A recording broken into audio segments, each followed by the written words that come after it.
Mulugu collectorate సమావేశ మందిరంలో ఆదివారం శ్రీ సర్దార్ సర్వాయి పాపనగౌడ్ 374వ జయంతి ఉత్సవాలు సందర్భంగా ముఖ్య అతిథిగా రాష్ట్ర పంచాయతీరాజ్ గ్రామీణాభివృద్ధి గ్రామీణ నీటి సరఫరా స్త్రీ శిశు సంక్షేమ శాఖల మంత్రి దనసరి అనసూయ సీతక్క పాల్గొని జిల్లా కలెక్టర్ దివాకర టిఎస్ తో కలిసి శ్రీ సర్దార్ సర్వాయి పాపనగౌడ్ చిత్రపటానికి పూలమాలలు వేసి ఘనంగా నివాళులర్పించి జ్యోతి ప్రజ్వలన చేసి కార్యక్రమాన్ని ప్రారంభించారు. కార్యక్రమంలో అదనపు కలెక్టర్ స్థానిక సంస్థలు పి శ్రీజ, జిల్లా ఎక్సైజ్ శాఖ అధికారి శ్రీనివాస్, వెనుకబడిన తరగతుల అభివృద్ధి శాఖ అధికారి Ravinder Reddy, CEO Sampathrao, excise CI Sudheer Kumar, BC కులస్తులు, బీసీ సంఘ నాయకులు, ప్రజాప్రతినిధులు, సంబంధిత అధికారులు తదితరులు పాల్గొన్నారు.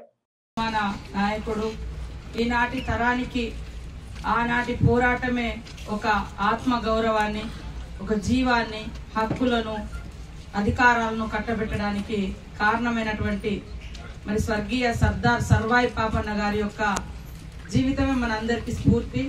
ఈ సందర్భంగా వారి జన్మదినాన్ని పురస్కరించుకొని రాష్ట్ర ప్రభుత్వం మొట్టమొదటిసారి రాష్ట్ర వ్యాప్తంగా అధికారికంగా గౌరవ శ్రీ స్వర్గీయ సర్దార్ సర్వాయి పాపన్న గారి యొక్క 374వ జయంతి ఉత్సవాలను నిర్వహించడం చాలా సంతోషదాయకం.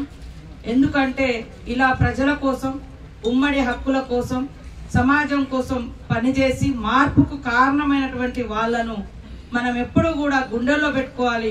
వాళ్ళ జీవితాలను ఎప్పుడూ కూడా మరి 10 మందికి ఒక అధ్యయనం లాగా ఆనాటి సమస్యలు ఏంటి, ఇప్పుడు ఉన్నటువంటి పరిష్కారాలు ఏంటి అనే విధంగా ముందుకెళ్ళడానికి కూడా తోడ్పడుతుందనే ఉద్దేశంతో గౌడన్నల యొక్క సమస్యలను కూడా చర్చించుకోవడానికి ఈ యొక్క రోజును మరి మనం తీసుకొని ఈ రోజు మన ములుగు జిల్లా కేంద్రంలో గౌరవ కలెక్టర్ గారి యొక్క అధ్యక్షతన మరి ఈ సమావేశం నిర్వహించుకోవడం చాలా సంతోషదాయకమని తెలియజేస్తూ గౌరవ కలెక్టర్ గారికి, అడిషనల్ కలెక్టర్ గారికి, అదే విధంగా ప్రజాస్వామిక పద్ధతిలో కూడా మనకు భారత రాజ్యాంగం ఇచ్చినటువంటి హక్కులు కూడా అమలు కానటువంటి సిచ్యువేషన్ కూడా ఉంటుంది. సో అలాంటి ఖచ్చితంగా మనం విత్ ఇన్ కాన్స్టిట్యూషన్ లో అంటే ప్రజాస్వామిక పద్ధతిలో ఖచ్చితంగా క్వశ్చన్ చేయొచ్చు, ప్రశ్నించవచ్చు, అడగొచ్చు, ప్రభుత్వం దృష్టికి తీసుకెళ్లొచ్చు, అధికారుల దృష్టికి తీసుకెళ్లొచ్చు, నిరసన తెలియజేయవచ్చు శాంతియుతంగా. ఇలాంటి అన్ని కూడా మన ప్రజాస్వామిక వ్యవస్థలో ఖచ్చితంగా ఉన్నాయి. అదే విధంగా గత కొంతకాలంగా గౌడ సోదరులకు నిజంగా కూడా మరి కొన్ని రాయితీలు రావాల్సినవి కానీ, ఒక ప్రత్యేక గుర్తింపు కానీ అది లేక ఇబ్బంది కూడా పడ్డటువంటి పరిస్థితి మనకు తెలుసు. కొన్నాళ్ళు సరే హైదరాబాద్ లాంటి చోట్ల కొంత కళ్ళు కంపౌండ్ వాళ్ళు అవి ఇవి కొద్దిగా వచ్చినప్పటికీ అంతిమంగా మరి ఒక తాటి చెట్టు ఎక్కితే ఒక సేఫ్టీ లేదు, చనిపోతే కూడా రావాల్సినటువంటి ఎక్స్గ్రేషన్ సరిగ్గా రాక, గాయపడితే కూడా సరైనటువంటి ట్రీట్మెంట్ లేక, మరి ఇతరత్ర బెనిఫిట్స్ లేక ఇబ్బంది పడ్డమాట వాస్తవము. ఖచ్చితంగా మన ప్రాంతంలో కూడా సొసైటీలు ఇది వృత్తి అనేది అది ఆయా వృత్తులకు సంబంధించినటువంటి జీవితాలు కాబట్టి ఇది ఎవరి ఆస్తులను మనం గుంజుకుంటలేము, ఎవరి హక్కులను కూడా గుంజుకోవడం కాదు. కాబట్టి ఎవరి వృత్తి వాళ్లకు ఆ వృత్తికి ఖచ్చితంగా మరి సపోర్ట్ ఉండాలి, సహకారం ఉండాలి. ఆ వృత్తికి రావాల్సినటువంటి బెనిఫిట్స్ కూడా ఏజెన్సీ అయినా నాన్ ఏజెన్సీ అయినా ఖచ్చితంగా గౌడ సోదరులకు కూడా రావాల్సిన అవసరం ఉంది. ఎందుకంటే ఒక చెట్టు ఎక్కితే ఆ ఊర్లో అందరు అన్ని కులాల వాళ్ళు సేవిస్తారు, లేదా అక్కడ చెట్టు ఎక్కుతాడు కింద పడతాడు, గవర్నమెంట్ ఇచ్చే బెనిఫిట్ కాబట్టి పాపం వాళ్ళ కుటుంబానికి ఆధారము. ఇట్లాంటి సమస్యలను ఖచ్చితంగా మనం అందరం కూడా సోదర భావంతో పరిష్కరించుకొని ఎప్పుడూ కూడా ఒకరినొకరు ద్వేషించుకోవడం లేదా ఒకరినొకరు విమర్శించుకోవడం కాకుండా మనకి ఏం కావాలో మనం ప్రభుత్వాల నుంచి తీసుకొచ్చుకునేటువంటి హక్కులు కాబట్టి ఖచ్చితంగా ప్రభుత్వము ఈ విషయంలో కూడా సానుకూలంగా ఉంచే అంటే ఆలోచించే విధంగా ప్రభుత్వ దృష్టికి తీసుకెళ్లి సొసైటీల విషయం కావచ్చు, మోకుల విషయం కావచ్చు, మీకు ఇన్సిడెంట్స్ కావచ్చు, ఏదైనా చెట్టు మించి పడిపోతే చనిపోయినా లేకుంటే ఏదైనా బయట వచ్చే ఇన్సిడెంట్స్ కూడా మన ప్రాంతాల్లో కూడా, ఎందుకంటే ఇండివిజువల్ పర్సన్స్ ఒక ఏదో వేరు కాదు కదా, చిన్న చిన్న కూలి కుటుంబాలు ఉంటాయి. అంటే వాస్తవానికి ఒకప్పుడు ఆదివాసీలలో కూడా చెట్లు ఎక్కేటోళ్ళు, ఇప్పుడు అది లేదు, ఆ వృత్తి దాదాపుగా మన దగ్గర లేదు. కొన్నేళ్ల క్రితము అంటే మార్కెటింగ్ లేనప్పుడు, అంటే బయట వాళ్ళతో సంబంధాలు లేనప్పుడు మంగళ పని అయినా మన వాళ్ళు అక్కడ వాళ్ళే చేసుకునేది, డప్పైన వాళ్ళే చేసుకునేది, తాటి చెట్లైన వాళ్ళే ఎక్కుకునేది. ఇట్లాంటి సిస్టమ్ అప్పుడు ఉండే కాబట్టి అది కొన్నాళ్ల క్రితం మరి తాటి చెట్టు మీద మాకే హక్కు, ఇప్ప చెట్టు మీద మాకే హక్కు అనేటువంటి సిస్టమ్ ఒకప్పుడు ఉండేది.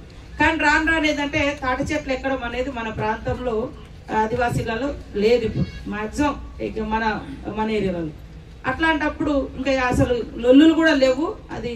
కాబట్టి వాస్తవానికి ఒకవేళ అట్లాంటిది ఎవరైనా అనుకున్నా ఒక మంచి మానవతా దృక్పథంతో ఆలోచించి అందరం ఎవరి వృత్తి వాళ్ళు చేసుకుని వాళ్ళను సహాయ సహకారాలు అందిస్తూ ఒకరికొకరు తోడుగా మరి ఉండే విధంగా అన్ని కుల మత ప్రాంతాల విభేదాలకు అతీతంగా కలిసిమెలిసి జీవించాల్సిన అవసరం ఉంది. ఏ కులము హక్కు, ఏ కులానికి అన్యాయం జరిగినా అది ప్రభుత్వం నుంచి మనం డిమాండ్ చేసి సాధించుకునేటువంటి అంశం. ఇది ఎవరి దగ్గర ఎవరు గుంజుకునేది కాదు, ఎవరిదెవరు ఇచ్చుకునేది కాదు. ప్రభుత్వం ఇచ్చే పెన్షన్, ప్రభుత్వం ఇచ్చే ఇన్సూరెన్స్, ప్రభుత్వాలు ఇచ్చే సహాయ సహకారాలు. కాబట్టి ఖచ్చితంగా ప్రభుత్వం నుంచి రావాల్సినవి మీకు వచ్చే విధంగా నేను తప్పకుండా తోడ్పాటును అందిస్తానని తెలియజేస్తూ ఈరోజు ఈ సమావేశంలో పాల్గొన్న మీ అందరికీ హృదయపూర్వక శుభాకాంక్షలను తెలియజేస్తా ఉన్నాను. ముఖ్యంగా మన కలెక్టర్ గారు కూడా అనతి కాలంలోనే, అతి తక్కువ కాలంలో చాలా యాక్టివ్గా పనిచేసి మన జిల్లాను అభివృద్ధి పదంలోకి తీసుకెళ్తున్న సందర్భంగా వారికి వారి సిబ్బంది మిగతా సోదరులు స్టాఫ్ అందరికి కూడా హృదయపూర్వక శుభాకాంక్షలు తెలియజేస్తూ ఇక్కడ మీ అందరికీ కూడా మరి అక్క చెల్లెలతోటి అందరూ సంతోషంగా రేపు రాఖీ పండుగ చేసుకొని ఇళ్లలో ఆడబిడ్డలను ఎదగనిద్దాం, ఎదగనిద్దాం, బతకనిద్దాం, మంచి ఉన్నత స్థానంలోకి రానిద్దాం అనే విధంగా ప్రతి ఒక్క కుటుంబంలో ఆడబిడ్డలను దీవించండి, ప్రేమించండి, గౌరవించండి అని కోరుకుంటూ అన్నా చెల్లెల అక్క తమ్ముల ఆప్యాయతకు ప్రతీకగా మరి మన కలెక్టర్ గారికి మేము కూడా మా ప్రాంతాన్ని ఎక్కడి నుంచో మీ ఊరిని వదిలిపెట్టి ఇక్కడ వచ్చి మా వెనుకబడ్డ ప్రాంతానికి మీరు సేవలు అందిస్తున్నందుకు మా యొక్క చిరు ఆప్యాయత మీరు కూడా మా సోదరులుగా భావిస్తూ రాఖీ పండుగ చేస్తున్నారు.